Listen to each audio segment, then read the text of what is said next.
तो गाइस, अगर रूडो को वापस ऊपर जाना है तो उसे क्लीनर्स को ज्वाइन तो करना ही पड़ेगा। पर क्या वो क्लीनर्स की तरह अपनी पावर को इस्तेमाल करना सीख पाएगा, और क्या उसे सच में क्लीनर्स की मदद से ऊपर जाने का राज पता लगेगा, या फिर क्लीनर्स बस उसका फायदा उठाना चाह रहे हैं। तो चलिए देखते हैं कि आगे क्या होता है। तब एंजिन सभी को लेकर क्लीनर्स के हेडक्वार्टर पहुंच जाता है और बेचारा रूडो अभी भी इस बात से हैरान होता है कि एक लड़की उसके बालों के साथ खेल रही थी। तब वो लोग हेडक्वार्टर के अंदर चले जाते हैं, जहाँ रियो उसे दोबारा से मिलने का कहकर चली जाती है। पर रूडो को डर लग रहा होता है कि कहीं वो वापस आके दोबारा से उसके बालों के साथ खेलना न स्टार्ट कर दे। तब एंजिन रूडो को वहाँ के रिसेप्शनिस्ट सैम्यू से मिलाता है ताकि सैम्यू उसकी जांच कर सके। तुमसे मिलकर अच्छा लगा न्यूकमर। एंजिन ने मुझे तुम्हारे बारे में बता दिया है और ये भी बता दिया है कि तुम कहाँ से आए हो, तो इसलिए अब मैं तुम्हारे पोटेंशियल को चेक करूंगी। सैम्यू के ग्लासेस उसके वाइटल इंस्ट्रूमेंट्स हैं, जिससे कि उसका काइनेटिक विजन इंप्रूव हो जाता है और वो फोकस करके ये देख सकती है कि आखिरकार बंदा किस मिट्टी से बना है।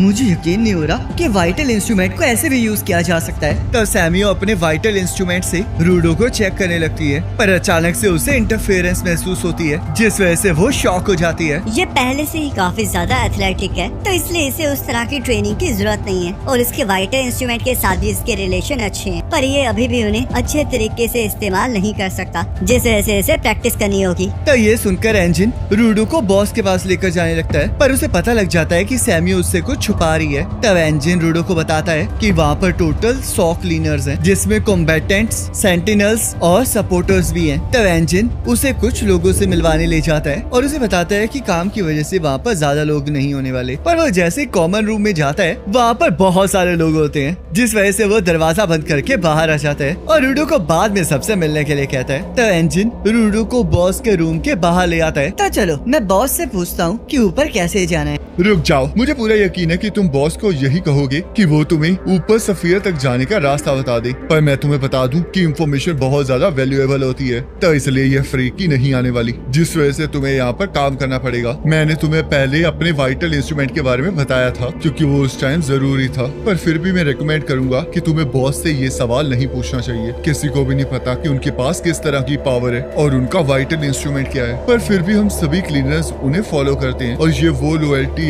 जो कि स्किल से नहीं बल्कि ट्रस्ट से मिलती है। तब रूडो बॉस के रूम में एंटर कर जाता है, पर बॉस वहाँ पर होते ही नहीं है। तब सीमियो उन्हें बताती है कि बॉस किसी काम से बाहर गए हैं और किसी को भी नहीं पता कि वो कब तक वापस आएंगे, जिस वजह से रूडो इंजन की तरफ घूरने लगता है और उसे समझ नहीं आ रहा होता कि आखिरकार उसे क्या करना चाहिए। तब वहाँ पर रियो आ जाती है। तो चलो रूडो, अब तुम मुझे काम करते हुए देख सकते हो, क्योंकि वैसे भी तुम बॉस के वापस आने तक क्लीनर्स को ऑफिशियली ज्वाइन तो कर नहीं पाओगे, तो इसलिए एक ट्रेनिंग के तौर पर हमारे साथ चलो। और वैसे भी मैं तुम्हारे बारे में और ज्यादा जानना चाहती हूँ। तब सीमियो सभी को लेकर नए मिशन के बारे में बताने लगती है, जहाँ पर उन्हें पता चलता है कि पोल्यूटेड जोन के करीब एक टाउन पर स्मॉल ट्रैश बीस्ट हमला कर रहे हैं, जिन्हें क्लीनर्स को मार गिराना है। पर रूडो को समझ नहीं आ रहा होता कि आखिरकार पोल्यूटेड जोन है क्या, क्योंकि इंजन ने उसे डंप एरिया कहा होता है। रूडो, पता नहीं इस पागल ने तुम्हें क्या समझाया है, तो चलो मैं तुम्हें समझा देती हूँ। ये ग्राउंड सेफ जोन्स और पोल्यूटेड जोन्स में बटा हुआ है, जहाँ सेफ जोन्स में ह्यूमंस रहते हैं और पोल्यूटेड जोन में ट्रैश मॉन्स्टर्स। जिस लोकेशन में तुम थे उसे पोल्यूटेड जोन कहा जाता है, और वो बहुत ज्यादा डेंजरस था, जिसे हम नो मैंस लैंड भी कहते हैं। अभी तक ग्राउंड पर 6 नो मैन लैंड्स हैं, और बहुत से लोग जब वहाँ पर जाते हैं तो वहाँ पर मारे जाते हैं, क्योंकि वहाँ के ट्रैश मॉन्स्टर्स से तो गिवर्स को भी लड़ने में प्रॉब्लम होती है। ये तो चमत्कार ही है कि इंजन तुम्हें वहाँ पर मिल गया। तो मुझे ये बताओ इंजन, आखिरकार तुम नो मैन लैंड पर कर क्या रहे थे? मैं तो बस अपनी लातों को सीधा कर रहा था। इसे छोड़ो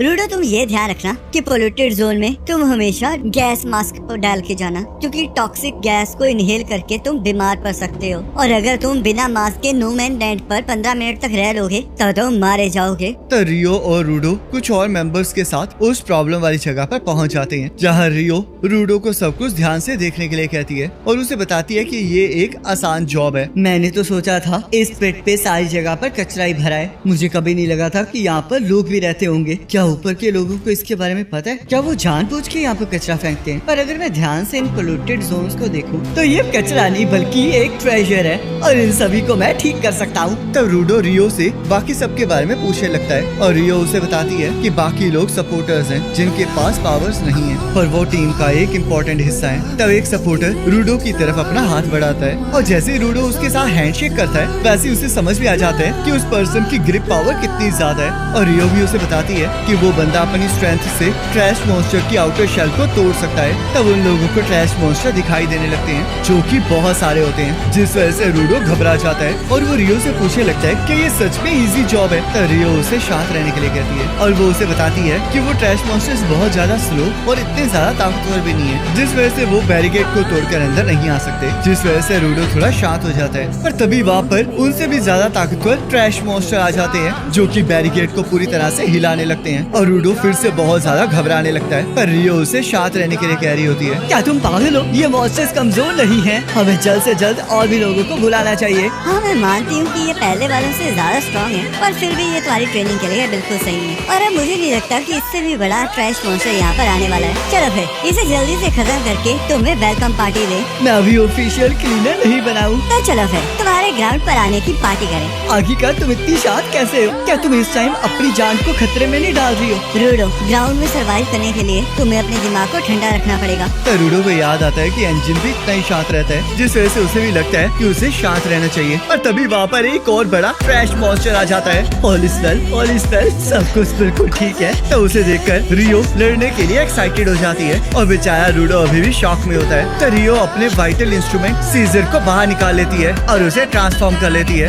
तब जैसे ही ट्रैश मॉन्स्टर उस पर हमला करते हैं, वैसे ही रियो कैंची की मदद से उनके सिरों को काट देती है। पर रूडो को ये सब कुछ काफी ज्यादा अजीब लग रहा होता है, क्योंकि रियो अपने पैरों के साथ सीजर को चला रही होती है। तब सपोर्टर रूडो को समझाता है कि चाहे बहुत से लोग अपने हाथों से सीजर का इस्तेमाल करते हैं, पर रियो सीजर्स को पैरों के साथ चलाती है, जो कि उसका स्टाइल है, जिससे कि रूडो को समझ में आ जाता है कि सभी लोग अपने वाइटल इंस्ट्रूमेंट को अपने तरीके से इस्तेमाल करते हैं। तब सपोर्टर रूडो को आसपास ध्यान रखने के लिए कहता है और जैसे एक ट्रैश मॉन्स्टर रूडो पर हमला करता है, वैसे ही वो अपने हाथों से उस मॉन्स्टर को रोककर घुमाते हुए रियो की तरफ फेंक देता है, जिसे रियो काट देती है और सपोर्टर्स को और भी मॉन्स्टर्स को उसकी तरफ फेंकने के लिए कहती है। चाहे ये लोग अपनी पावर से ट्रैश मॉन्स्टर्स को नहीं हरा सकते, पर ये मॉन्स्टर्स को डिसेबल करके उन्हें गिवर्स को दे रहे हैं ताकि गिवर्स उन्हें खत्म कर सके। तो इसका मतलब क्लीनर्स ऐसे लड़ते हैं। तो यहाँ रियो ने सारे मॉन्स्टर्स को हरा दिया होता है, पर अभी भी बड़े वाला मॉन्स्टर बचा हुआ होता है, जिसके साथ रियो लड़ना स्टार्ट कर देती है। तो सपोर्टर्स ट्रैश मॉन्स्टर्स के पार्ट्स को अलग करने लगते हैं ताकि वो लड़ाई में रियो के आड़े ना आए। और तभी वहाँ पर एक छोटा मॉन्स्टर जिंदा हो जाता है, जो कि एक सपोर्टर पर हमला कर देता है। पर रूडो आकर उस मॉन्स्टर को रोक देता है, क्योंकि वो भी उनकी मदद करना चाह रहा होता है, जिस वजह से उसकी पावर जाग जाती है और उसके हाथ में जो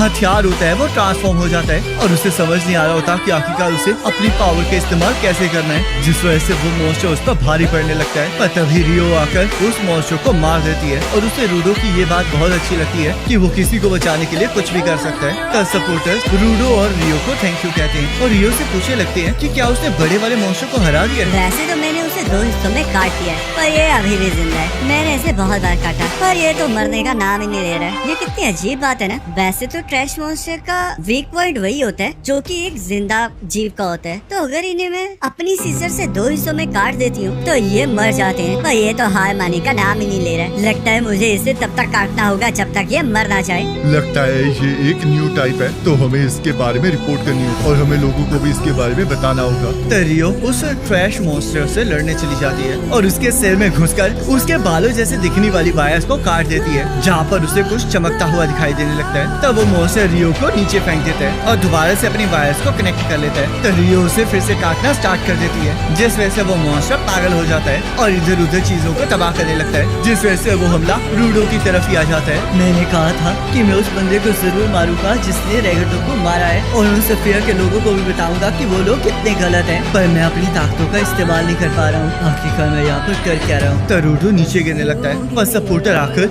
रूडो को बचा लेता है और उसे होश में आने का कहकर समझाने लगता है कि उसे अपने गोल की तरफ बढ़ना चाहिए। तो रियो के हमले से वो ट्रैश मॉन्स्टर चीख रहा होता है, जिस वजह से रियो को समझ में आ जाता है कि वो उसके वीक पॉइंट पर हमला कर रही है। और तब रियो अपने सीजर की मदद से उसके सिर में से चीरती हुई बाहर आती है, जिससे कि वो मॉन्स्टर तबाह हो जाता है और रियो को एक ऐसी चीज मिलती है जो कि उस मॉन्स्टर को पावर दे रही होती है। और वो चीज एक वाइटल इंस्ट्रूमेंट होती है, जिसके बारे में उस सपोर्टर को बिल्कुल समझ नहीं आता। तब हम उस बंदे को देखते हैं जिसे रूडो ने बहुत बुरी तरह मारा होता है और उसे समझ नहीं आ रहा होता कि आखिरकार वो है कहाँ। तब वहाँ पर एक और बंदा होता है जो कि रूडो के बारे में पूछताछ करने आया होता है। और गाइस, इसी के साथ ये एपिसोड खत्म हो जाता है। और नेक्स्ट एपिसोड